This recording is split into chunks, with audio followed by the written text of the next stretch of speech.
Police প্রশাসনের বিরুদ্ধে BJP কর্মীদের মিথ্যা মামলায় ফাঁসানো সহ নানা অভিযোগ তুলে দিনহাটায় বিজেপির থানা ঘেরাও ও ডেপুটেশন কর্মসূচি হলো। রবিবার প্রথমে ভেটাগুড়িতে জমায়েত তৃণমূল কংগ্রেস নেতৃত্ব। কোচবিহার থেকে আসা বিজেপি নেতৃত্বদের গাড়ি পৌঁছানো মাত্রই কালো পতাকা দেখিয়ে বিক্ষোভ দেখায়। এরপর সেই বিজেপি নেতৃত্ব বিজেপির জেলা সম্পাদক অজয় রায় বাড়িতে পৌঁছয়। পরবর্তীতে মিছিল করে দিনহাটা থানার সামনে আসে।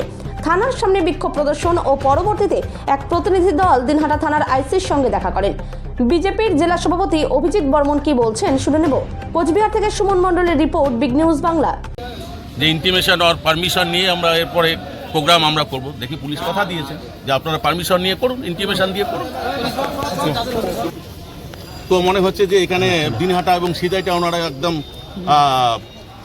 কি বলবো যে কবজা করে নিয়েছে, মানে তাদের দৌলতে চলছে। দেখুন, আজকে আমরা এসছি পুলিশ প্রশাসনের কাছে, আমরা ডেপুটেশন দিয়েছি। আইসি সাহেব এবং এসডিপিও সাহেব ছিলেন সেখানটা, ওনাদের সঙ্গে কথা হয়েছে। বিভিন্ন ঘটনা ঘটছে, মিথ্যাকে যে কর্মীদের ফাঁসানো হচ্ছে, কাউকে হয়তো গাঁজাকে দিয়ে, কাউকে হয়তো ইয়াবা ট্যাবলেট দিয়ে, বিভিন্নভাবে যাতে জেলে পুরনো যায়, অর্থাৎ ইলেকশনের আগে যাতে আমাদের ভারতীয় জনতা পার্টির কর্মীরা কাজ করতে না পারেন তার ব্যবস্থা তিনি করছেন। তো এখানে জানেন আপনারা যে এখানে মন্ত্রীর বাড়ি, তো তার নির্দেশে এই সমস্ত কিছু ঘটছে। কৃষ্ণকমলকে অ্যারেস্ট করানো হয়েছে, সুশান্ত দাস মণ্ডল প্রেসিডেন্ট তাকে অ্যারেস্ট করানো হয়েছে, কৃষ্ণ বর্মন তাকে অ্যারেস্ট করানো হয়েছে। তো আমরা বলছি যে শুধু ক্রিমিনাল কি ভারতীয় জনতা পার্টির কর্মীরাই? তাহলে আদার্স কোনো লোক এখানে নেই ক্রিমিনাল? তো সেই জায়গাটাই প্রশ্ন। তো আমরা বলছি যে আগামী দিনে ভারতীয় জনতা পার্টি কার্যক্রম করবে, তার ব্যবস্থা আপনাদের করতে হবে যাতে সুষ্ঠুভাবে করতে পারে। অবশ্যই প্রশাসনের উপরে কেন ভরসা থাকবে, কিন্তু যদি প্রশাসন কথা দিয়েছেন, যদি কথা রাখতে না পারেন, তখন আমাদের ভারতীয় জনতা পার্টির পক্ষ থেকে যেটা ডিসিশন নেওয়ার আমরা নেব, যেটা আন্দোলন করার আমরা করব।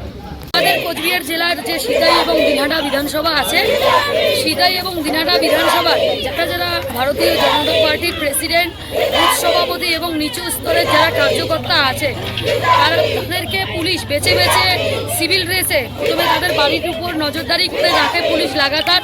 তারপর যখনই পুলিশ প্রশাসন সুযোগ পায় তাদেরকে অ্যারেস্ট করে সোজা সিদাই থানায় নিয়ে যায়।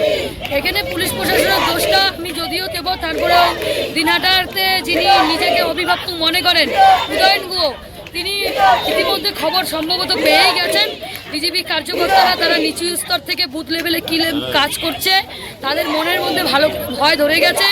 এবার দিনহাটা থেকে সিদাই বিধানসভা এবং কোচবিহারের যেসব বিধানসভা আছে সব তৃণমূলের হাতছাড়া হবে, যার জন্য উদয়নবাবু প্রেশার ক্রিয়েট করে, থানায় প্রেশার ক্রিয়েট করে আইসিকে এসপিকে জানা নেই আমাদের, তবু তারা পুলিশও এক তৃণমূলও একই থালায় খাওয়া দাওয়া করে তারা।